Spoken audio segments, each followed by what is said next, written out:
Okay, I'm gonna get real in this, and it's probably gonna piss some people off, but I'm okay with that, because if I'm not being honest, then what else am I doing?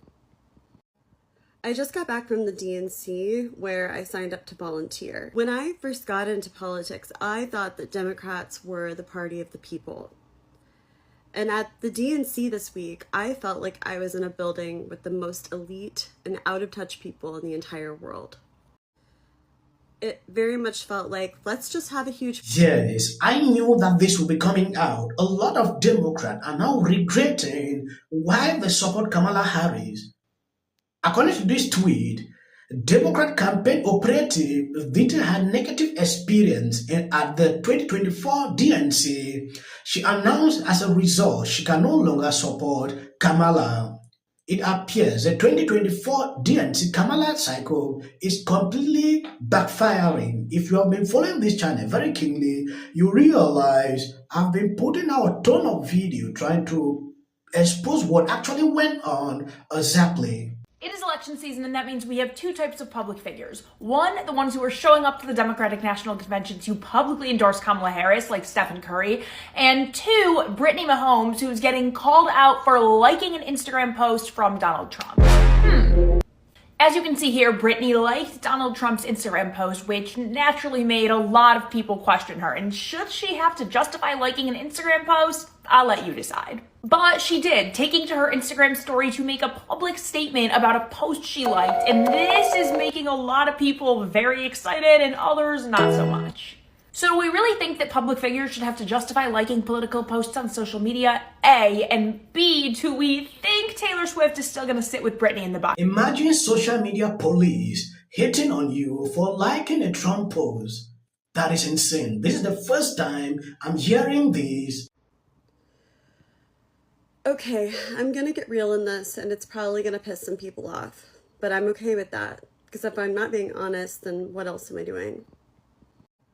I just got back from the DNC where I signed up to volunteer, and when I initially had signed up to volunteer, Joe Biden was still the nominee. It wasn't yet Kamala Harris. I've worked in progressive politics for a long time. I have worked for many different Democratic candidates, Senate candidates, House candidates, even some Democratic organizations. And as the years have gone by, I found myself getting more and more disillusioned with the Democratic Party, although until now I've never said that out loud or anywhere public. And I just want to say that by saying this, I'm not necessarily saying that the other party is better. I'm just giving you my experience with working with the Democrats. Throughout my career, I've mostly done campaign fundraising, so I've seen it the way that it works behind the scenes. And I know that candidates spend 8, 9, 10 hours a day just calling donors and begging rich people for money.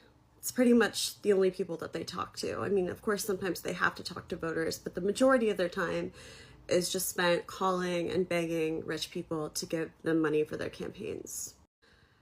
And what this inevitably means is that we don't actually live in a democracy. It's just rich people calling the shots and having the access to talk to the politicians. They're the ones that basically get their ear all day. They're the ones that can help shape and prioritize what the politician actually focuses on. Even the politicians that detest this, that want to get big money out of politics, still have to play this game. They still have to make these calls. They still do the same amount of just calling rich people and begging them for money.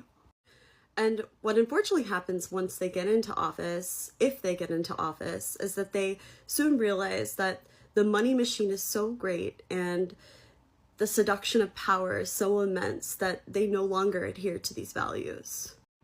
When I first got into politics, I thought that Democrats were the party of the people.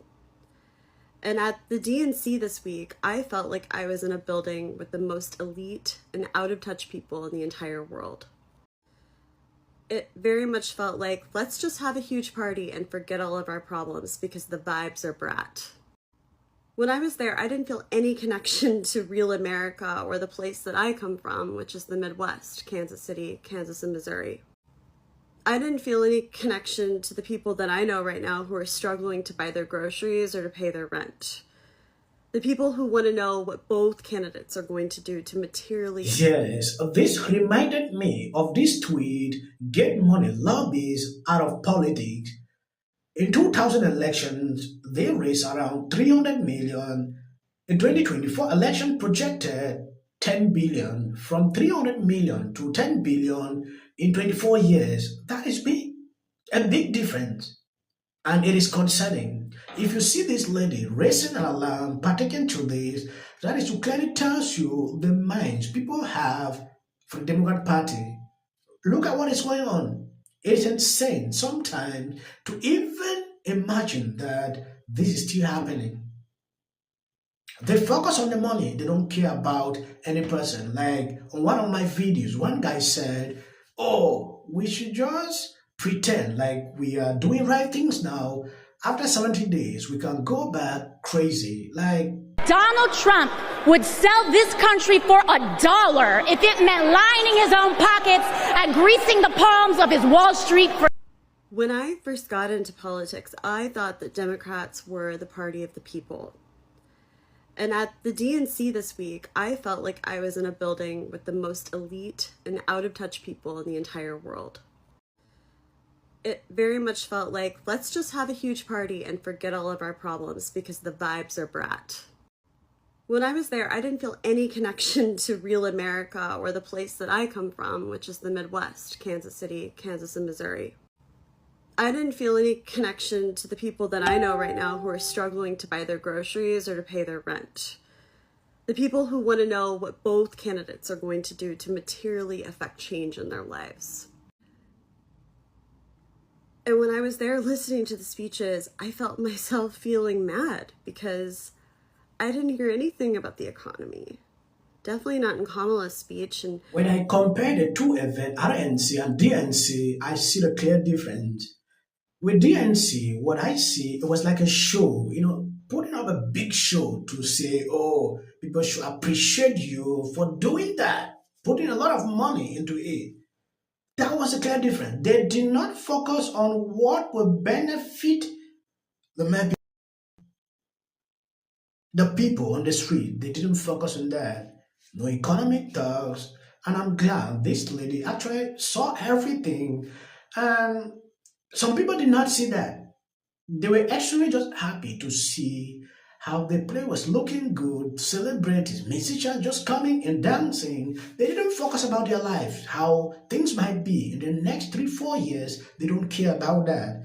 It is high time when you go in a place like this, pay focus like this lady. Now she's changing her mind. Like, I can't continue this way. I thought I was part of the party that fought for the underdog, that championed working people. When and how did we just become the party of academia and affluence? Because that's what we are right now. How can we ever say that we're going to fight corporate power or give a voice back to those communities that have been left behind when above the delegates on the floor in levels and levels and rings of suites with donors and corporations that we're literally looking down on the people below from above? That's what Chris Cuomo said, and he's absolutely right. Look at the ring of suites, okay? This is not unique to Democrats. There is a game of money. When people talk about uniparty, we are strangled by the money reality in our politics. Those suites start at $500,000. They sounded like they liked America, which, has been a problem with the left in recent years. They didn't sound like they liked America too much. And this convention, I heard a lot of it. You're lucky to be an American. You're privileged. Right. It's the greatest country in the world. It's like, thank you. Did you hear that, Congressman? Did you feel like that was sincere? I will never criticize them. This is silly about Barack Obama when it comes to... The theme here at the DNC is that they're going to go after corporate gouging. What's your favorite policy of Kamala's? Her being president. And if the place leaving a speech from Michelle Obama that I have to say is one of the best gun-toting Abby, we were talking Trump or Kamala. Trump. Damn Kamala. Kamala Harris is in office right now and has not tried to do anything about the border, has not tried to not tax people on tips. For some people, it's already started. But when you disrespect Kamala Harris, they say the economy's great. Just look at the jobs numbers.